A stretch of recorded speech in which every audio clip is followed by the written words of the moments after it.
disclaimer under Section 107 of the Copyright Act 1976. Allowance is made for fair use for purposes such as criticism, comment, news reporting, scholarship, and research. Fair use is a use permitted by copyright statute that might otherwise be infringing. Non-profit, educational, or personal use tips the balance in favor of fair use. 3 बहनों की लालची भाभी। करिश्मा, रेशमा और मनीषा 3 बहनें हैं। उनका एक भाई भी है, मयंक। मयंक अपनी बहनों को बहुत प्यार करता है, लेकिन मयंक की पत्नी सविता इस मामले में मयंक से बिल्कुल ही अलग है। वो अपनी ननदों का जितना बुरा कर सकती है उतना बुरा करती ही रहती है और अपनी ननदों पर हुक्म भी चलाती है। करिश्मा, करिश्मा, तुमने अभी तक नाश्ता नहीं बनाया? तुम्हारे भैया को ऑफिस जाने में देर हो रही है। हाँ भाभी, बस अभी बनाती हूँ। करिश्मा, तुम ये ढीलापन छोड़ दो। कल को पराए घर जाना है। वहाँ अगर तुम इस तरह से काम करोगी तो लोग क्या कहेंगे कि माँ ने और भाभी ने कुछ सिखाया नहीं। और तुम्हारी दोनों बहनें कहाँ हैं? अब रेशमा मार्केट गई है और मनीषा सो रही है। क्या? सुबह के 8 बज रहे हैं और ये महारानी अभी भी सो रही है? ये कहते हुए सविता अपनी सास दुर्गा देवी के पास जाती है। माँ जी, देख रही हो अपनी बेटियों के तौर तरीके? क्या हुआ बहू, सुबह सुबह क्या कर दिया मेरी बेटियों ने? अरे एक तो अभी अभी उठकर किचन में गई है, दूसरी सुबह सुबह बाहर चली गई और तीसरी अभी तक सो रही है। क्या करूं मैं इन तीनों का, मैं तो परेशान हो गई हूँ। जा जाकर उठा उसे और रेशमा से मैं बात करती हूँ। सविता सीधा मनीषा के कमरे में जाती है और उससे कहती है, महारानी जल्दी उठो, सूरज सर पर आ गया है। भाभी थोड़ी देर और सोने दो ना, मैं रात को लेट सोई थी। वो क्या ना यूनिट टेस्ट चल रहे हैं। शराफत से उठती है या नहीं, या फिर पानी की भरी बाल्टी डालूं तेरे ऊपर? नहीं नहीं भाभी, मुझे बिस्तर में नहीं लाना, उठती हूँ मैं। मनीषा जल्दी से उठकर बाथरूम में चली जाती है। सभी आराम से बैठकर नाश्ता कर रहे होते कि तभी रेशमा बाजार से हाथ में सामान लिए आ जाती है। रेशमा को देखते ही सविता उस पर बरस पड़ती है। लो, आ गई महारानी। ऐसा भी क्या सामान लाना था जो सुबह आंख मलते ही बाजार की तरफ रवाना हो गई? भाभी, कल आप ही तो चीख रही थी कि घर का सारा सामान मुझे ही लाना पड़ता है, घर में किसी को भी किसी काम से कोई लेना देना नहीं है। अब मैं बाजार जाकर सामान ले आई तो आपको इस बात से भी तकलीफ हो रही है?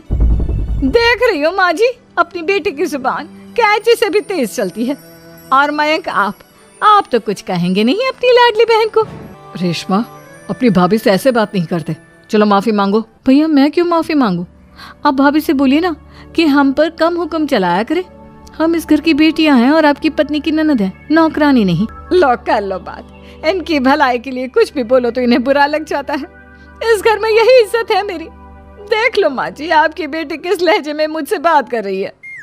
सविता वहां से चली जाती है। मयंक को बहुत गुस्सा आता है, वो भी वहां से चला जाता है। फिर करिश्मा रेशमा को समझाती है। रेशमा, तुम्हें भाभी से माफी मांग लेनी चाहिए थी ना। लेकिन दीदी, मैंने कुछ किया ही नहीं, तो मैं माफी क्यों मांगू? हाँ करिश्मा दीदी, रेशमा दीदी जैसे ही घर में आई भाभी ही उन पर चिल्ला रही थी। हाँ, मैं मानती हूँ कि गलती भाभी की थी। मैं तो इसलिए बोल रही हूँ कि भाभी ने माँ को तो पूरी तरह अपने वश में कर लिया है। वो हमारी बात सुनती ही नहीं। मयंक भैया हमारे लिए हमेशा खड़े रहते हैं, इसलिए उनकी बात का मान तो तुम्हें रखना चाहिए था ना। कोई फायदा नहीं दीदी, कुछ दिनों की बात और है, भाभी उन्हें भी हमारे खिलाफ भड़का देंगी। फिर वो भी माँ की तरह हमारी किसी बात का विश्वास नहीं करेंगे।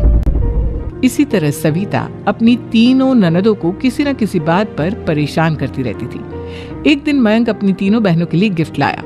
करिश्मा, ये तुम्हारे लिए हार का सेट। रेशमा, तुम्हारे लिए सुंदर सी ड्रेस। और मनीषा, तुम्हें किताबें पसंद है ना, तुम्हारे लिए किताबें लाया हूँ। थैंक यू भैया। थैंक यू भैया। थैंक यू भैया। करिश्मा, तुम्हारा नेकलेस कितना सुंदर है। ये भैया कहाँ से ले आए होंगे? मैंने भैया को 3 दिन पहले फोन पर ये डिजाइन दिखाया था और आज भैया ये ले आए। सविता तो अपनी ननदों के गिफ्ट्स देखकर जल गई और करिश्मा का नेकलेस तो उसे भी बहुत पसंद आया था। अपनी बहनों के लिए कितना अच्छा नेकलेस लेकर आए हैं। मुझे कभी कोई गिफ्ट नहीं दिया। मैं आज ही ये हार चुरा लूंगी। रात में सविता करिश्मा का हार चुरा लेती है और इसी तरह उसे अपनी ननदों की जो भी चीज अच्छी लगती वो उसे मांगती नहीं, बल्कि रात के अंधेरे में चुरा लेती। इसी तरह दिन बीतते गए और सविता ने मयंक के दिल में भी उसकी बहनों के लिए नफरत पैदा कर दी। एक दिन मयंक ने करिश्मा और रेशमा के लिए रिश्ता देखा और ये बात उसने घर में सबको बताई। माँ, करिश्मा और रेशमा के लिए बहुत अच्छा रिश्ता आया है।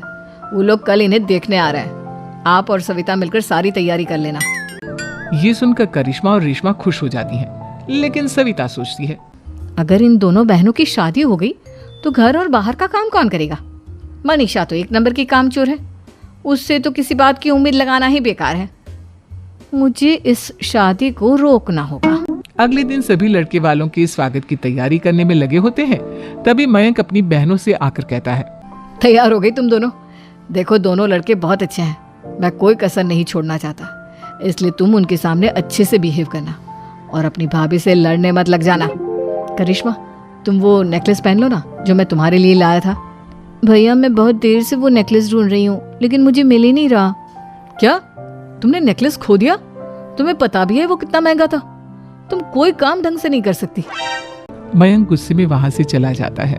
थोड़ी देर बाद लड़के वाले भी आ जाते हैं। वो दोनों बहनों को पसंद कर लेते हैं और रिश्ता पक्का हो जाता है। लेकिन सविता के दिमाग में तो कुछ और ही खिचड़ी पक रही थी। वो पंडित जी के पास करिश्मा की कुंडली लेकर जाती है और उन्हें पैसे देकर करिश्मा की कुंडली बदलवा देती है। जब लड़के वालों के पास करिश्मा की कुंडली जाती है तो वो दुर्गा को फोन करते हैं। बहन जी, हमने करिश्मा की कुंडली अपने पंडित जी को दिखाई थी। आपकी बेटी की कुंडली नहीं बल्कि दोषों का पिटारा है। देखिए, मैं और मेरे पति इन सब बातों में बहुत विश्वास करते हैं, इसलिए हम आपकी बेटी से अपने बेटे की शादी नहीं करा सकते। इस तरह करिश्मा का रिश्ता टूट जाता है और सभी घर वालों को बहुत दुख होता है।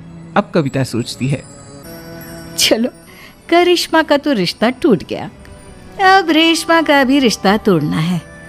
क्या करूं? अब सविता आवाज बदलकर किसी अननोन नंबर से रेशमा के होने वाले ससुराल में फोन करती है।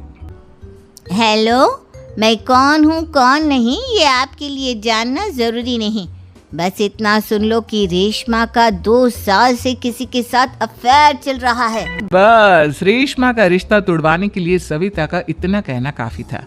अब रेशमा का भी रिश्ता टूट गया। मयंक और दुर्गा देवी ने रेशमा को खूब खरी खोटी सुनाई और उससे बार बार उस लड़के के बारे में पूछने लगी। आप दोनों मुझे क्यों परेशान कर रहे हो? अरे कोई लड़का होगा मेरी लाइफ में तो मैं बताऊंगी ना, जब कोई है ही नहीं तो कहाँ से लाऊं मैं कोई लड़का? तो तेरे होने वाले ससुराल वालों को फोन किसने किया था? माँ मैं नहीं जानती किसने फोन किया था, मैं सच कह रही हूँ। मैं तो पहले ही कह रही थी इसकी लगाम खींच कर रखो, लेकिन मेरी सुनता ही कौन है। आप चुप रहिए भाभी, ये सब आपका ही किया धरा है। अब तीनों बहनों को विश्वास हो जाता है कि ये सब उनकी भाभी ही कर रही है। तीनों बहनें अपनी भाभी को सबक सिखाने के लिए एक वकील कर लेती है और घर में हिस्सा मांग।